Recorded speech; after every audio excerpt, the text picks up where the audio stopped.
Welcome back to the program. I'm glad that you are still watching, of course, and it's time for Opinion Court. Let me introduce to you my guests. To my immediate right, Senator Murkomen. Thank you for coming in. In the middle, Professor Edward Kisiangani, and to my far right, Dr. Makodingo. Thank you all, gentlemen, for coming. Now, money, no doubt, plays a big role in politics. It determines how well politicians can campaign, but also whose allegiance they can buy and how they can dazzle the electorate. The Auditor General's report pointing out impropriety in the use of funds by governors has kicked off a storm between Parliament and the county chief executives, all about money. In political parties, the President's Party, TNA, and ODM have both been embroiled in internal leadership wars, curiously, at a time that they are expected to receive the lion's share of the political party's fund, which stands at 2.4 billion shillings. So tonight we are discussing money as a factor in politics, and my panel is here to clarify matters. I want to begin with you, Senator. How far are the wars that we're witnessing between the House that you're a member of and governors? How far is that argument about the control of funds? First of all, it's a misconception to say that we're interested in controlling funds. We're actually interested in the accountability and the use of funds. There has been, I've read newspapers and stories out there, people saying that the only reason why we are asking all these questions is because we have no control of the money. I mean, I was in the task force on devolved government that did the legislations. Senator Wrangles, Senator Kiraitu, all those Wetangula, most of them were in Parliament when they passed the Constitution, not even the acts, the Constitution. They knew what a governor can do, what a senator can do, and they chose to run for Senate, because we knew our responsibility to devolve the funds and the funds to be used at the local level. What drives me, and I want to speak for myself, what drives me to want the money of Elgeyo Marakwet County to work is because in 2017, people will never know that a senator was not involved in the actual management at the local level. The only way I will save myself is to drive my governor to an extent whereby I will deliver services, so that in 2017 I'll be able to say I'm the one who sent the money, but the governor used them. That is only the drive. Let me interject there, because that argument doesn't seem entirely true in the face of various recommendations that were made at the Speaker's Kamkunji. One, to, of course, we know the proposals on the County Development Board that senators want to chair. Yes. Two, as a tool to sort of punish governors, if you like. They're looking at reducing the allocation from national government to county governments to the bare minimum of 15%. That all is about the money. Let me tell you, if the money is reduced even by 1 shilling, I will not support. And in that Kamkunji, we never even discussed reducing the money. Our responsibility is to protect counties. We will move the money beyond the 210. And we will look at, if we don't move the money as senators beyond the 210, we are being petty and insincere. And actually, the point here is that although governors make mistakes, devolution are not governors. We must continue our responsibility of ensuring that that money goes to the local level. So the story of money being reduced, you will wait, it will never happen. It will not even happen in National Assembly. The reason why devolution came is because there are certain areas in this country that never got money for many years, and we are not going to accept a situation where the money is reduced. The County Development Board has been misunderstood.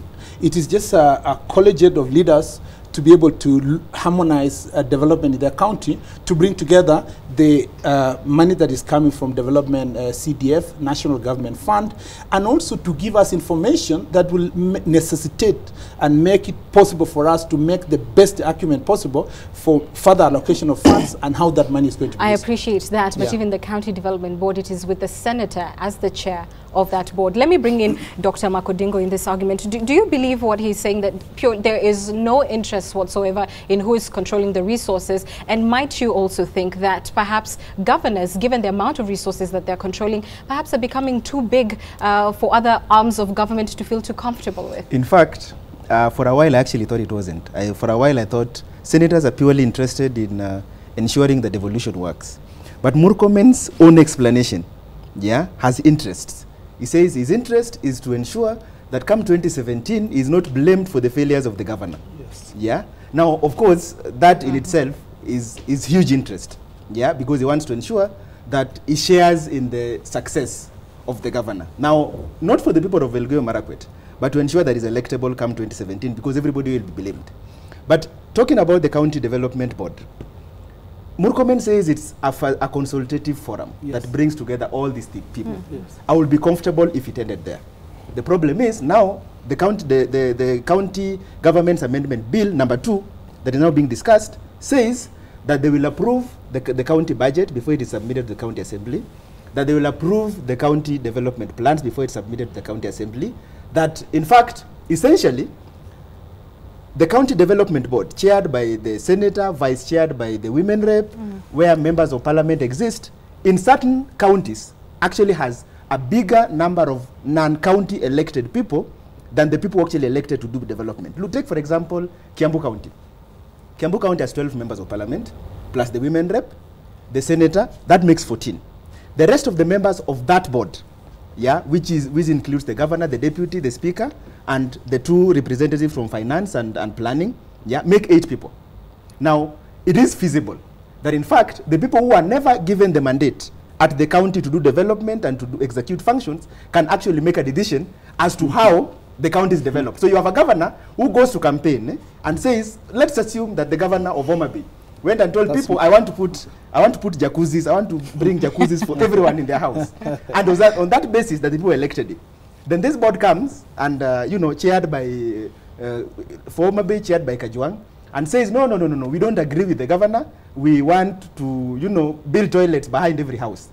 Now, it is feasible that you could actually succeed, yeah, in pushing an agenda that wasn't the governor's. The constitution is clear in Article 179 that the executive authority of the county vests in the county executive committee. That is the governor and his people. And so you believe senators are trying to usurp that they want role. to usurp. Can I just correct a misconception? I think he has not read the bill. The bill does not approve it consultative forum for those legislation, but also there is a constitutional power of the county assembly that it doesn't matter what proposals governor makes, it doesn't matter what proposals county development board makes. The constitutional power of county assembly supersedes all of them because they have now the ultimate power to go and change it the way they want. The only good thing is that by the time they are making those changes, they have the general ideas and feeling of all the leaders in the county. Otherwise, the ultimate say, and that's a lie, the governor does not have an ultimate say on how money is used in the county. The person who has the ultimate say is the person who is budgeting, who is the county assembly, just like National Assembly has the ultimate say in how money is used in national government. Professor Kisiani. I think looking at what Senator Murkomen is saying, you confirm the worst fears that there is a legislative conspiracy to do so many things that are unconstitutional in this country. And if we are not going to follow the Constitution, you know, several lawyers have made a career in this country to misinterpret the Constitution, to misread it. And this is what's happening in the Parliament. Some of the people, including Burkomen, are actually members of Parliament, but also lawyers. If you look at our Constitution envisages separation of powers. Yes.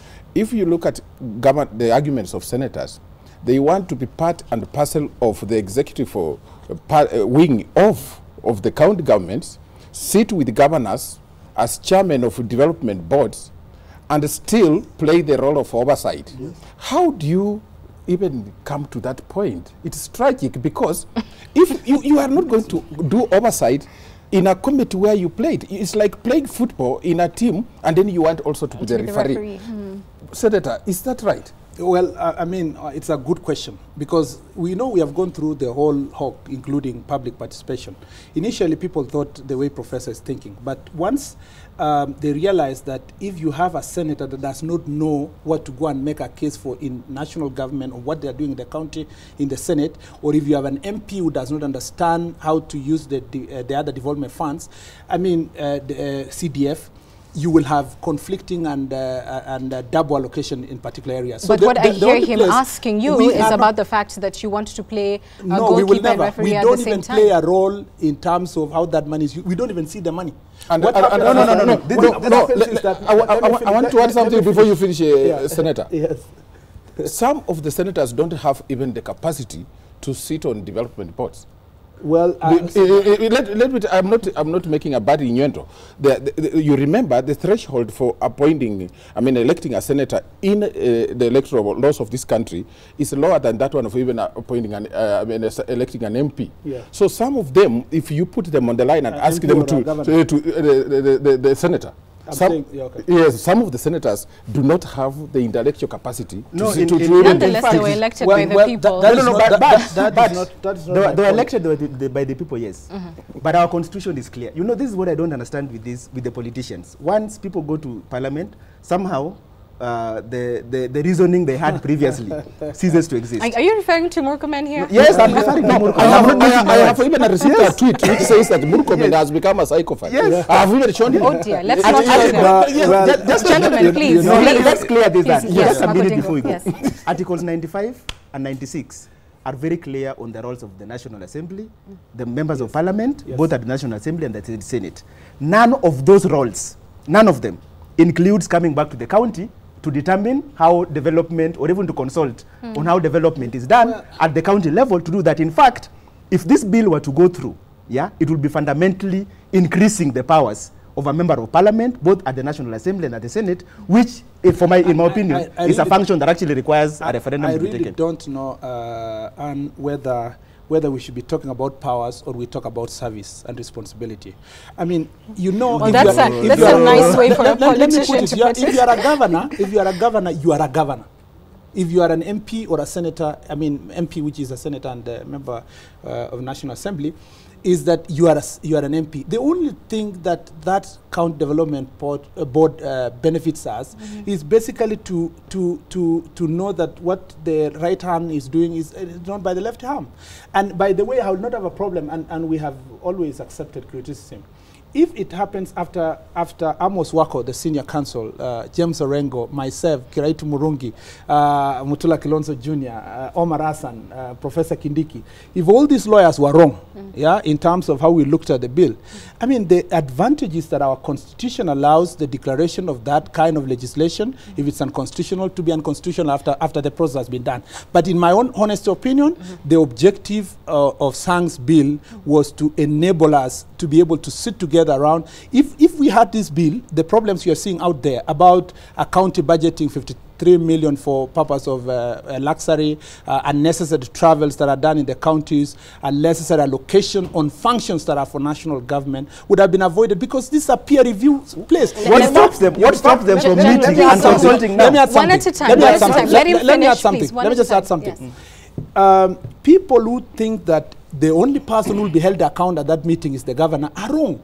Even the senator will be held into account. He will be asked, how far have you reached in doing this bill, in making this case? The same to the member of National Assembly. So to think that it's only one way and not the other is a misnomer. Professor Kisena. The innovation of Senate into, there is no innovation. Let me make his point. This is an innovation. You are invading at a reign which is not yours. You can do your oversight. You can criticize governors. In fact, we are not excusing them for flouting the financial rules.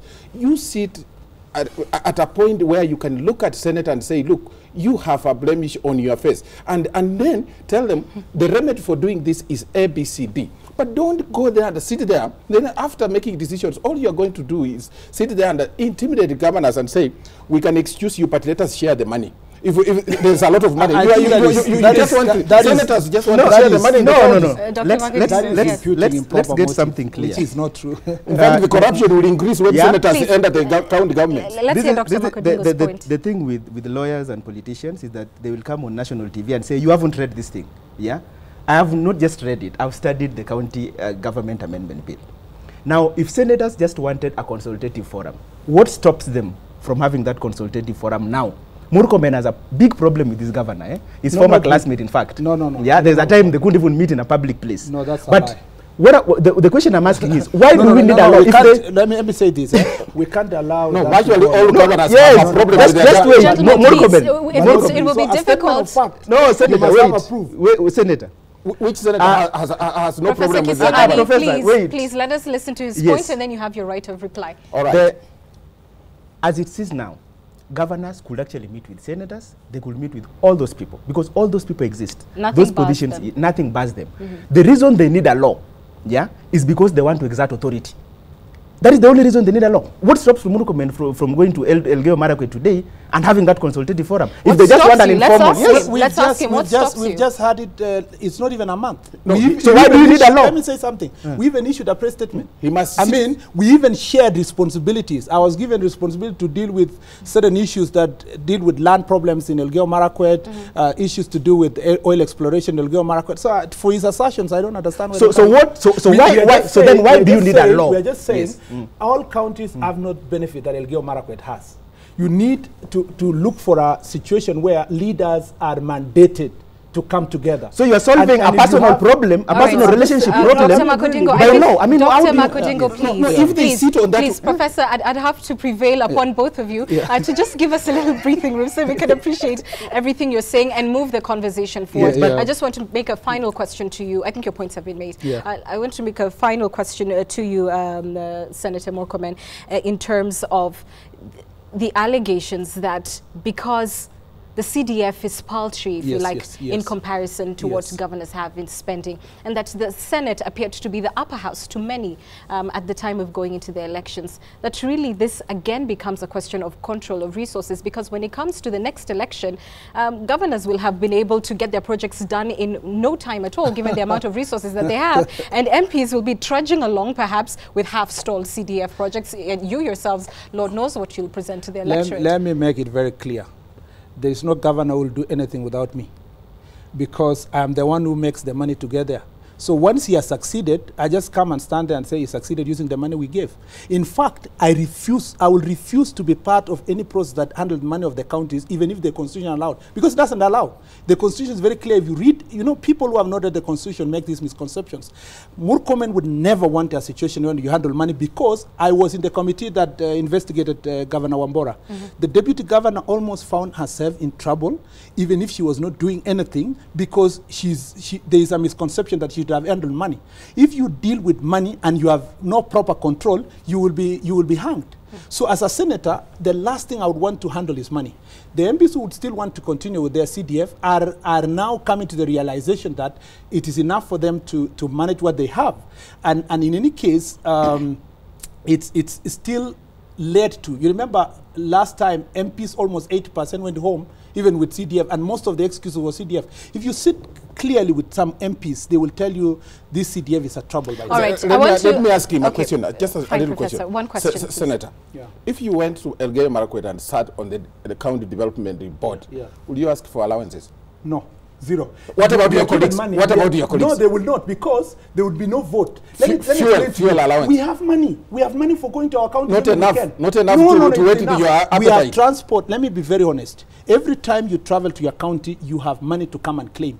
To say that I went for these kilometers, I want to claim this. So you could not even be allowed. Auditor General will just say, recover that money from Murkomen, and it would be a bad name for me. So we are not going to ask money. All right, fair enough. Let's move the conversation forward, because we also want to bring in party politics. Very quickly, I want to hear from my two analysts. I'll start with you, Dr. Makudingo. How far do you believe the wrangles within TNA is about cash? Of course, we've had the missing cash that seems to appear and disappear depending on who you're speaking to at the time. Do you think money is a major factor in the fact that we're seeing a push for new leadership and the wrangles we've witnessed? I think money is the only factor. Because the arguments, I mean, I listened to Sakuda today saying that now we are just going towards 1 year, they are worried. But they've been in power for 11 months. I mean, if they were worried about the party and the fact that the party is not visible, then clearly they would have taken action earlier. The people who were in the party are also saying they didn't have money, they didn't have political parties fund, and they couldn't do much, without money. But I think TNA, even the alignments, looking at the alignments in the party and in terms of the people who are interested, their only argument, in fact, the only prominent argument they're making is that these people allegedly misused money before, and they do not want them to be in control of these monies. So everyone who is fighting for these positions of power within the party who wants election, want election because they want to control the funds that have been given. Professor, about ODM now. Tell us about the ODM elections. First of all, reacting to quickly what he's saying, money is not a factor here. The people who helped the TNA win the election alongside URB have expired. Their usefulness has expired. Money is just being used as an excuse to have the real owners of TNA to take over. So anybody who's saying that the problem is money is naive. And even in ODM, the story is the same. There are people who have been talking about democracy. These values mean nothing to the real owners of ODM. So long as they put in place the right people to be in charge of ODM, it doesn't matter. But they will come out and tell you about the constitution and democracy. They will also talk about money. This is nonsense. It means nothing. It doesn't help. I do not want to get your views, Senator Murkomen. Okay, fine, I will allow it. I will allow it if you must. Go ahead. No, I slightly agree with Professor. Okay. Most of us are new members of parliament. You want now, you have achieved the first step, you have become an MP. You want to also flex your muscles a little bit, be something in the party, and so forth and so forth. So I think it is very healthy for TNA to do that, because it is political progression. You want to move from just being a member of parliament of a particular constituency to being an attachment with a political party. But if I was asked honestly, I think they need to give more respect to Sakaja and his team, because these are young people who have done a lot to make that party what it is. But you cannot stop ambitions that people have, but it's health for a political party. If there's an advantage that ODM and TNA are now having, is that the visibility of their parties now is coming, and that's discussion necessary. I trust you to say that. This is what I wanted to get your comment on. Join me here on our magic wall.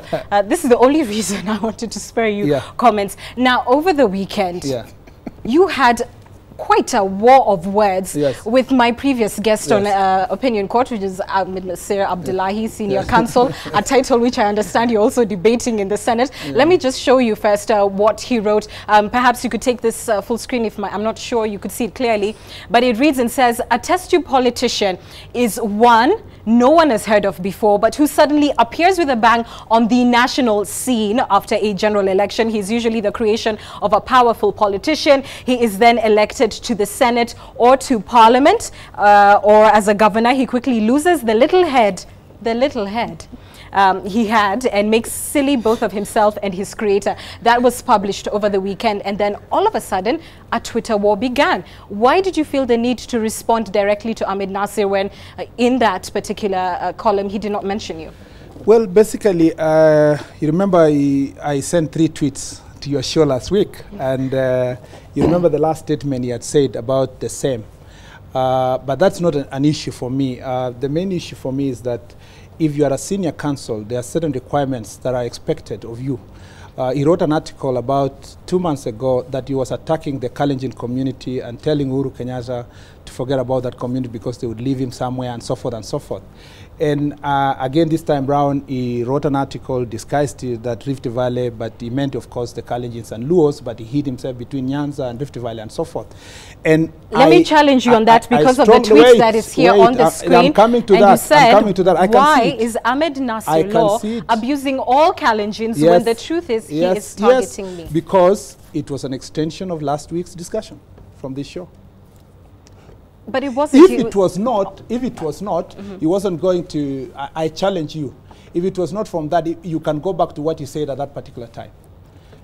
On the show, I do not remember us discussing it was in his politicians or mentioning your name. In his response to my tweets, he said something related to that article. All right. Well, this is what, let's look at what Ahmed Nasir had to say in response to that. At Kip Murkomen, you're too small for my drone to see you. Then you respond, Ahmed Nasir, your drone of legal Al-Shabaabism is fast crumbling like the reign of Nebuchadnezzar. Al-Shabaabism, that's a rather strong and perhaps some would even take as a derogatory and unfortunate comment to come from you, given, of course, what we've seen Al-Shabaab do in Kenya. Well, there's something called imagery, symbolism. My only concern there is that he's been using his legal knowledge to terrorize others. And that is it has been very clear. If it means the interviews that were done for all judges, if it means his comments, derogatory comments to all people in the legal profession, if you saw the presidential petition, his comments about Raila Odinga were really, they were below the belt. All right, gentlemen, does anyone want to comment on that? Yes, I think, for example, if I were to look at what that article that Ahmed Nasir wrote, first of all, his definition of what a politician is pedestrian. There are certainly facts that are not clear. This is a term which is borrowed from the pure sciences, in fact, medical sciences. And if you are a test tube politician, just like a test tube body, there must be an IVF. Yeah, fertilization has taken place through vitro fertilization, which you call IVF. Now, that means that there is infertility somewhere and you are unable to grow up normally as a politician. So, in the case of Murkomen, has he grown up as a politician through an abnormal situation where the normal situation could not fertilize a person like Murkomen? So in my opinion, the whole issue of test politician does not exist. If we go by Ahmed Nasiri's definition, then probably he's also a test tube lawyer. Yeah. And because all of us therefore are test tube fellows. So where was it no fertilization that created a test tube lawyer in Murkomen? Because everybody has been assisted by somebody to come up. So if you call that test tube, then everybody is, including him. Professor Kisingani, I must stop the conversation there because we do need to take a short break. Yeah. We will be back, of course, with more of this enlightened discussion on test tube politicians and much more here on Opinion Court. Please don't go too far.